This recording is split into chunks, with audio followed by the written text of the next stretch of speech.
you want to hear about Central Park Dark or what? Yeah, let's talk about it. Well, here's the thing though. I haven't had the chance to screen it yet, obviously, but I'm really looking forward to watching this film Sure. because oh yeah, go ahead, Tom. Or- and you get a chance to see it. Yeah, I haven't gotten the chance to see it, but I'm looking forward to screening the film because I'm a huge fan of horror thriller, this genre. Right. So Cybil, let me Great. start with you. Sure. This is your feature directorial debut, Cybil, correct? And so, what Well, more? actually, I actually had made another Well, that doesn't film. count. The other one you made That that no doesn't one's. That doesn't count. Got you. So, what motivated you to come up with this story of an alcoholic married doctor on a one-night stands that turns into a nightmare? What was the inspiration behind Central Park Dark? At the time, I was actually doing something entirely different. I was teaching meditation and writing a spiritual handbook. And my boyfriend at the time had a place upstate, and he said he really wanted to make a horror film up there. So I wrote it, and then we broke up. So I moved back to Manhattan, and then I set it in Central Park. And I'm a sober alcoholic. I've been sober for 10 years. So I kind of thought it'd be really cool to have a horror film as a metaphor for alcoholism and addiction, but it actually kind of turned into a metaphor for motherhood. Let me get to you, Tom. So you've worked with countless notable directors over the years: Spielberg, Scorsese, Stone. What was it like working with the lovely Cybil Lake? That she's also your co-star. So how was working with her to create your on-screen dynamic, knowing that she shares your screen time and she's also your director? The thing about, oh my God, I look terrible. The thing about directors, even though I've worked with some, obviously, some incredibly talented and successful directors, if a director knows the movie they want to make, if as long as when I first started to work, I told my agents that I wanted to work with the best directors, because after I did a couple little movies, I got hip to the fact that directors were why a movie was great. Just from being on a couple sets, the director was usually the final arbiter over what went on the screen, and they were telling the story, and they were basically in charge. And one of the things that Cybil has in common with all the other directors I worked with when they were on their game was she knew what story she wanted to tell, and she wasn't muddy about it. She knew what the story she wanted to tell. She knew the characters, and she was organized, and she was able to explain it to me in layman's language that I could understand, and get myself started on interpreting them and then putting the part together. So she was as good as anyone else I ever worked with in that regard. Thank you so much, Tom. A terrific person to work with, actually. Well, let me follow up on that, Tom. So your character Thomas Winters, this alcoholic married doctor who encounters this woman who kind of then tortures Thomas. What was your process of embodying Thomas? What do you think that drives Thomas? When I did Cybil's movie, I'd been sober only a year, and I didn't usually say no to any kind of sexual. I didn't say no to anything. I was good to go. But in that first year of sobriety was the first time I had put the brakes on. I didn't have a choice. My body wouldn't let me do it. My body wouldn't let me do certain things. I've been so used to having sex under the influence, at least a little bit of influence, that when you took those things away, I was not the same person anymore at all, particularly in intimate situations. So it was easy for me to see how this guy was probably a very locked up individual, and then he relapses, he has a few drinks, and the next thing you know, he's making terrible choices. He had an affair with this girl before, and he finds her, and before it wasn't any good either, but it wasn't as bad as he gets this time. So he starts drinking again, and of course he finds this girl that he had this dalliance with in the past when he was drinking, and he just starts a series of bad decisions. So that was easy for me to relate to. Thank you for sharing that, Tom. Appreciate it. So let me get back to you, Cybil. I've been to Central Park many times. I have friends who live in New York City, so I fly there a lot. And during the day, yeah, Central Park is beautiful. At night, it can get creepy, depending on where you are in the park.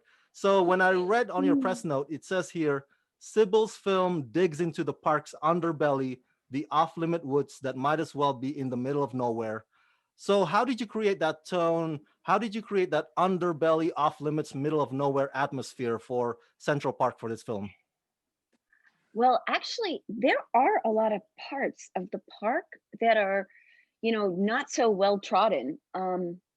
I've I've lived in New York a long time, and Central Park is like practically my soulmate. I've had a lot of time in that park doing all sorts of things. Like when I used to be drinking, it was like I was always getting over hangovers, and then later, meditating in the park, exercising in the park, taking my child to the park then.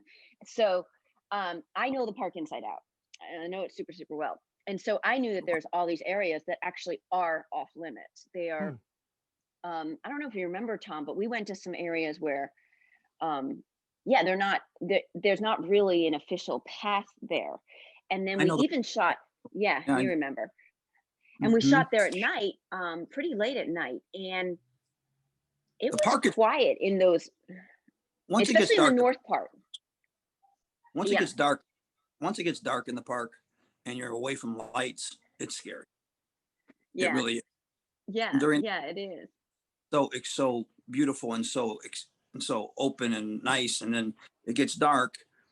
And the first thing I lived in New York for 15 years, is that there's really big rats in New York, and there's really Oh. big rat park. One of my first experiences in 1982 when I moved there was I thought it was a cat, and I went, kidding? I'm walking through the park at dusk, and it's this motherfucking rat. It was as big as a fucking Yorkshire Terrier. It was just a trip, and it scared the shit out of me. But whenever we were in the park, I was always tripping a little bit. I just know there's like a billion rats over there, and they want to Yeah, kill us, eat us.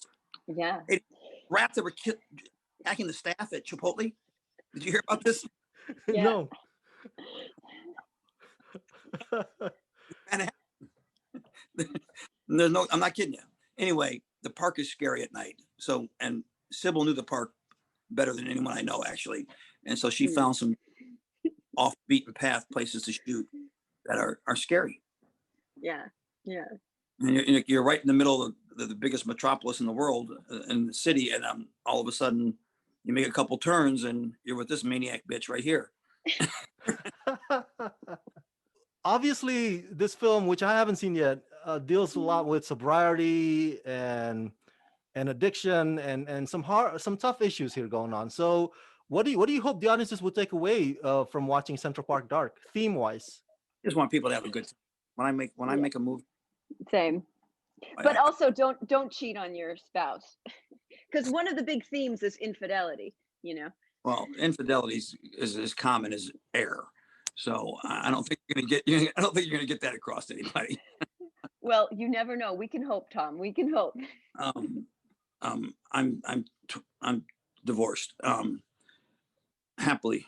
I was happily married though at one point. In any event, if that's something that Sybil's trying to get across, be Not honest. necessarily. I was teasing. But it is a theme. It is a theme. Fun movie. The fun thing in the movie is watching Sybil and I work, Yeah, watching us together. It's the fun part of the movie. That's for me definitely. is I just want to be. I think actors forget a lot of times that we're entertainers, and I just want to be entertaining. I want people to have a good time watching the movie and be happy they did it. Yeah. Yeah, totally. I agree. I agree. I mean, for me, definitely the best parts were our scenes together. I like a lot of the horror stuff that we added and shot. And I also learned to kind of enjoy a lot of aspects of the gore because it's so far out of my comfort zone. But ultimately, my favorite parts, my favorite scenes by miles are scenes between, two people, me and Tom, because, That's my favorite part of the the movie too. stakes, yeah, it's like the stakes are the highest. That's like, intimate relationships go sour really fast. And I actually I love relationship kind of movies. I like rom-coms. I like love triangles, which is this sort of is a love triangle. He is married and then I'm this other woman. I like those dynamics. And I think there's just endless drama and intrigue. Remember at the end, I haven't thought of this in a while. Remember in the end when I tie you up and I'm like, you're in the park and It wasn't and the then he movie. tricks me. He tricks me and he's like, I'm going to leave my wife. And I'm like digging a grave for him. And I believe him. And he's like, I was like, all right, well then like, let's Yeah, do this. and, he's about and you're he's like, about to and lie, and I go, you know what? I've had a change of heart. I want to yeah, get married. I yeah, want to yeah.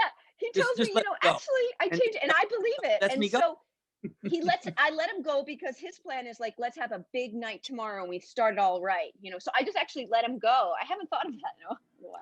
And so I let him go. So it's definitely like, she's really hoping for this. She has a lot of unrequited love. That's another theme. And I have an ancestor. Okay, so I sort of harness some dark powers. There's a long history of dark forces in Central Park, and my character harnesses some of these to take revenge on Tom through a series of ancient rituals. And A bunch so of other. I'm interact. I'm like, I'm I'm doing these these rituals on him, some voodoo. I have an ancestor who lived in the village that existed in Central Park before Central Park, and that was called Seneca Village. And so I have an ancestor who appears to me and tells me like what to do to get Tom back, and what also to do to have his baby. So there's also some fertility. Oh yeah, there's like series of images about me being pregnant, me having a child. These are sort of his nightmare scenes. Tell him about Seneca Village. It's a big part of the Oh movie. yeah. So Seneca Village. So when I moved, it was kind of like wonderful serendipity that I moved the film initially from upstate New York to Central Park. And in Central Park, there was a place called Seneca Village. Before Central Park existed, there was a village called Seneca Village. This was predominantly free African Americans and some Irish immigrants. That was where my ancestor, Sarah May, came in. And they lived there. And this place was destroyed and through eminent domain, they took their land. And these were like, The there was government did. there were like hundreds of people living up there. So there were schools, there were churches, there were stores, there were cemeteries, and the cemeteries and the graveyards, that's like kind of where I come in with the horror film.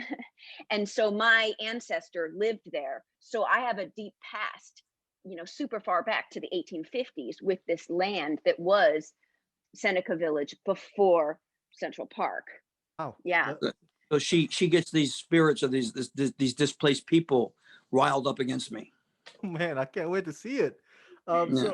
So I guess that's my final question. The $1 million question is, when will we get to watch Central Park Dark? I understand that High Octane Pictures has acquired your film for distribution. Yeah. Congrats on that. So when will we Cool. see the trailer? When will we see the film? February.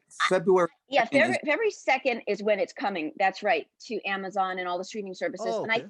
I think the distributor's putting out a new trailer, which is really good. in the Next week.